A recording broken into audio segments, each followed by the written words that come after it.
It feels like a lifetime ago that we were talking about these rookies every single day. And of course, I've been primarily focusing in on expectations for 2022, but I think it'll be fun to go back and hit up a Dynasty rookie mock draft with this 2022 class. Maybe give you an idea of where these rookies currently stand with their value. So this is going to be a 12-team Dynasty Superflex tight end premium, 1.5 points per reception for the tight end position mock draft. Before we get into it, please go down there, drop a like on this video, subscribe to the channel.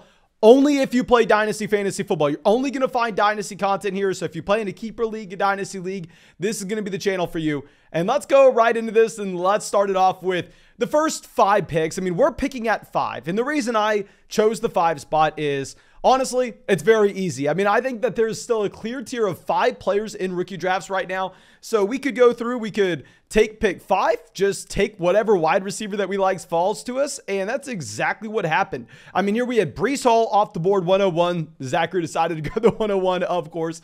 Then we had Drake London off the board at 2. Those are going to be consensus selections. It doesn't matter what your personal preference is at this point of the offseason. I mean, if you have that 101, if you have that 102, these have to be your selections. Unless you're maybe playing in a very shallow Dynasty league where maybe you have only 2 wide receiver starting slots, 2 running back starting slots, and like 2 flexes, then sure, you can go through and you can push up Kenneth Walker to that 2 spot before Drake London, just given the positional value.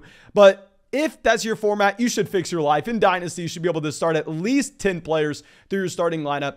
And now we have Kenneth Walker off the board of the 103. To be completely honest, while I agree, I think that he is in a great situation for 2023 in particular, when you won't have Rashad Penny on this roster. Not only will Rashad Penny be off this team, but at the same time, you will have hopefully, I don't know how it's going to happen, a better offensive line and a better quarterback there in Seattle. So an offense that in general is going to be more efficient, is going to put up more points, will have more red zone opportunities for Walker. So he should have a good long-term situation, but I still stand by my assessment of how strong the wide receiver position is at the very top of this year's draft. And outside of Breece Hall, I don't think we should really be taking any running backs ahead of tier 1 wide receivers. And now at pick 4, I honestly kind of expected to see either Treylon Burks or Garrett Wilson go off the board, and then we were just going to get whoever was left between the 2. But you had Double D deciding to go out there and take Chris Alave at pick 4. Now, I understand it. Alave was a great prospect. I mean, I actually was an Alave fan before the NFL draft when people were trying to move him behind guys like George Pickens. We'll get a little later on. And with Chris Alave, I found myself being an Alave defender, but at this point, I mean, to move him ahead of those clear tier 1 wide receivers, in my opinion, is going to be a bad decision because this is a wide receiver that does have a serious red flag on his profile. He stayed all 4 years at Ohio State, and if we look historically, that is going to have a negative impact on his expected hit rate at the next level. Not only did he stay all 4 years at Ohio State, but specifically his senior year, he was outproduced by both Garrett Wilson as well as Jackson Smith-Njigba, and those wide receivers were 1 to 2 years younger than Chris Olave. So to get outperformed in that same exact situation, in my opinion, it's very difficult in Dynasty when we're looking at long-term value propositions to be taking Chris Olave over someone like Garrett Wilson. But when we're on the clock at pick 5, guys, I'm not going to lie to you. Obviously, he's not trending in the right direction, but we are still going to have to go ahead. We are still going to have to take Treylon Burks here. I actually had Garrett Wilson graded out as a better overall prospect going into the NFL draft than Treylon Burks. But if we're looking at the long-term situation for Garrett Wilson, I don't think Zach Wilson's a good quarterback, and I think he's going to be stuck there for the time being, given the team investment into Zach Wilson. At the same time, we know Elijah Moore's on his rookie contract, so I think that you could potentially, not saying it's a guarantee, like in Dynasty, I do prefer Garrett Wilson over Elijah Moore, but I think you could potentially be in a situation where all of a sudden you're looking at the wide receiver 2 in one of the worst passing offenses in the NFL for the New York Jets. So for that reason, despite him falling as of late, despite the recent injury reports that we have on the man, it's Dynasty. I'm thinking long-term here. You won't have Robert Woods there next year. And I think that Treylon Burks was a very exciting prospect. So we decided to go ahead and take Treylon Burks at 5. You have Garrett Wilson off the board at 6 right after. Garrett Wilson, horrible situation in elite level talent. I would prefer Wilson before Kenneth Walker. I'd prefer him over Chris Olave if we're just looking long-term talent propositions. But now after these players are gone, This is where I think you get that teardrop. Usually I'm advocating to draft a Chris Alave here at the 106, but like we said, he ended up going at pick 4. So my best player that we have ranked is actually going to be Jameson Williams, and that's exactly who goes to the 107. And this is weird because I have noticed in a lot of those redraft leagues that we've been firing up, you have seen Jameson Williams just plummeting. And it's like the fantasy football community's finally realized that maybe a wide receiver that tore his ACL in 2022 is not going to be ready and good to go at the beginning portion of the season. So with Jameson Williams, obviously it's a long-term investment in Dynasty. He does have some serious red flags in that he wasn't able to break out his freshman season. He wasn't able to break out his second year, and he ended up having to transfer given the fact that he was outplayed by all those other wide receivers at Ohio State. They were elite level talents. I mean, Garrett Wilson, Chris Olave, Jackson Smith and Jigba. Like, I don't blame the man for transferring, but that is a red flag that is hard to just completely throw out the window. So that's why I usually am taking Chris Olave over Jameson Williams, but I'm still going to be willing to take him here because he does have some very strong traits with his profile. And I think long-term, he is an exciting talent. Now, pick 8, we have someone that's obviously steaming up draft boards. We have George Pickens, who used to be able to get in the late first, beginning of the second round of your rookie drafts. This is where George Pickens should go. We have him in this tier. I personally have him behind his quarterback in Kenny Pickett and a 12-team Superflex draft, but I think it's not going to be the end of the world if you want to go through it. If you want to take a George Pickens over Kenny Pickett, I think I saw on Twitter that sportsbooks right now have George Pickens as the favorite for Offensive Rookie of the Year. If that's true, I mean, Pickens is a no-brainer. You've even seen his ADP steaming up in redraft leagues. I think on Underdog now, he's a player that's going in about round 9, which is 100% something we need to look out for. And of course, if you want to go get in a draft today, I recommend doing that on Underdog Fantasy. And because I've worked my butt off for this partnership with y'all, if you go and sign up for Underdog Fantasy to get in some real money fantasy football drafts, whether that's with me on a live stream, with your friends in the public lobby, or I mean, just in the public lobby, I can't even speak right now, and you make that $10 deposit, they will match your first deposit dollar for dollar up to $100. And with that $10 deposit, you are going to get our 2022 fantasy football rankings, our Dynasty rankings, our Dynasty rookie rankings, and our 2022 fantasy football draft guide. So please make sure you're taking advantage of that. You can find the link in the description. But Kenny Pickett goes at the 109. Honestly, if anything, I think there's an interesting buy low point on Kenny Pickett. I actually recently drafted him in a Dynasty startup draft. I think we got him as like a low-end QB3. It was ridiculous value on the man. Obviously, he's going to be valued cheaply right now because you do have Trubisky starting in Pittsburgh.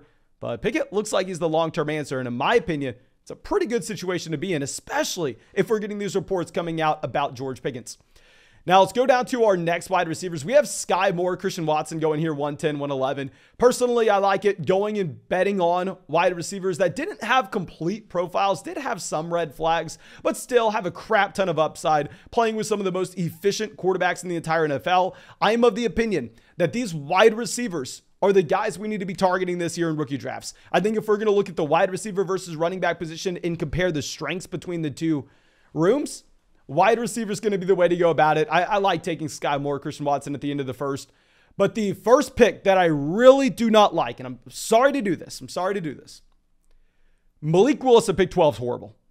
Now, trust me, I actually thought Malik Willis was going to be a top 5 pick in 12-team Dynasty Superflex drafts before the NFL draft, because everybody was coming out telling us that Malik Willis was going to be a round 1 NFL pick. So we looked at the profile and said, hell, if we're going to get a round 1 quarterback guaranteed to start, and Malik Willis is going to go out there and get his 50 to 60 rushing yards per game, and every time he starts, he's an automatic low-end quarterback 1, high-end quarterback 2, just based off the rushing upside.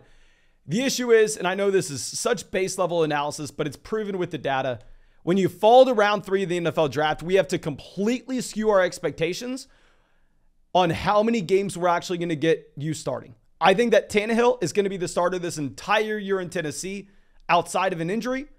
I don't even see a path to Malik Willis starting. Very similar to Jalen Hurts back in 2020. I was drafting the hell out of Jalen Hurts in that 2020 rookie class, but that was because you were able to get him at the late part of the second round and the early part of the third round. Remember, that's when everybody thought Carson Wentz was a franchise quarterback. And we looked at the rushing upside, said it was worth a swing there. But here at the end of the first, I'm not buying it. Now, James Cook, 201. Love the James Cook pick. This is a running back that should play a pseudo wide receiver role in one of the most pass-happy offenses in the NFL, one of the most productive offenses in the NFL. Serious red flags when it comes to the size of James Cook. You're never going to expect that James Cook comes out to be a 3-down running back by any means of the imagination, but still, he's a running back that has a high floor given that receiving workload in a PPR format.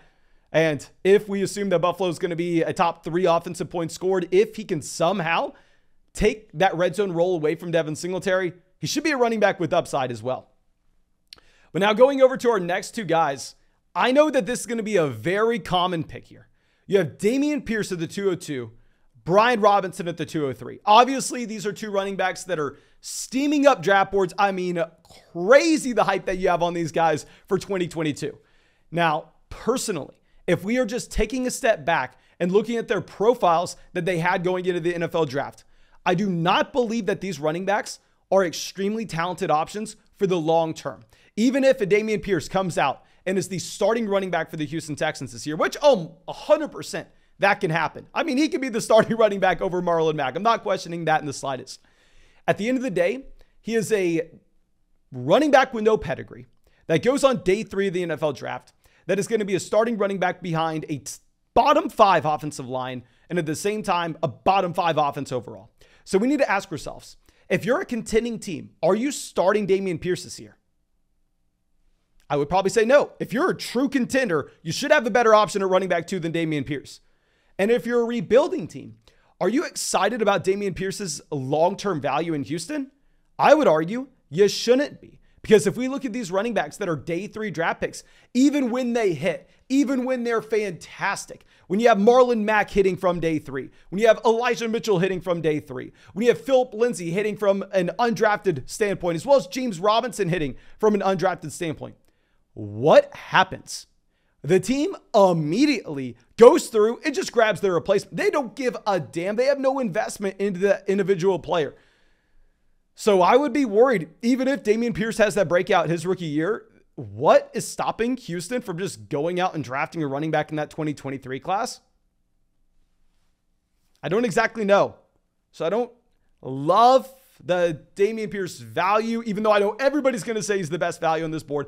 I probably prefer who goes at the 204 in Jahan Dotson. With Jahan Dotson, he did have a pretty nice wide receiver prospect profile. This is a wide receiver that dominated for over 40% of the receiving yards on a per-game basis his final 2 years in Washington.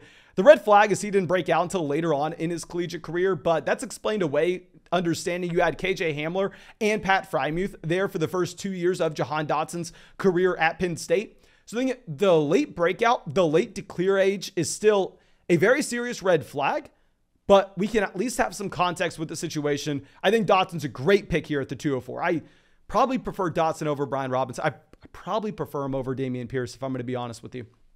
Now, our pick at 205, obviously I was really hoping we were going to get Jahan Dotson making it to us. Doesn't happen, so we end up taking Rachaad White. I think with Rachaad White, he should have a role as a pass catcher in Tampa almost immediately, even if he's not going to be startable for us because Leonard Fournette is going to be the 3-down guy in front of him. It should be like an 80-20 split in favor of Leonard Fournette. So Rachaad White's not going to be startable, but at least we can get to see him on the field, possibly steam up his dynasty value ever so slightly.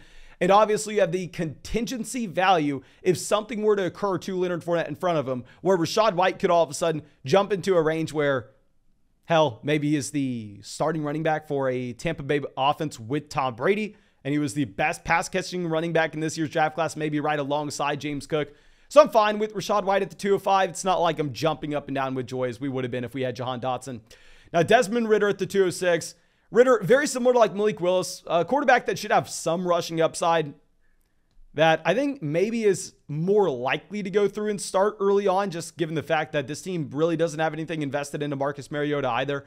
Like, I think that this is about where Malik Willis should go as well. I mean, I'm fine with you taking these shots on these quarterbacks with rushing upside that aren't necessarily guaranteed to ever start in the NFL once we get to the middle of the second round.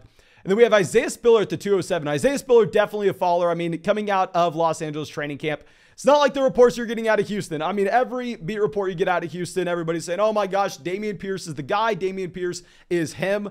Whereas with Isaiah Spiller, it's crickets over there for Los Angeles. So I would say that this is a player that's probably rightfully falling behind some of these other running backs at this point.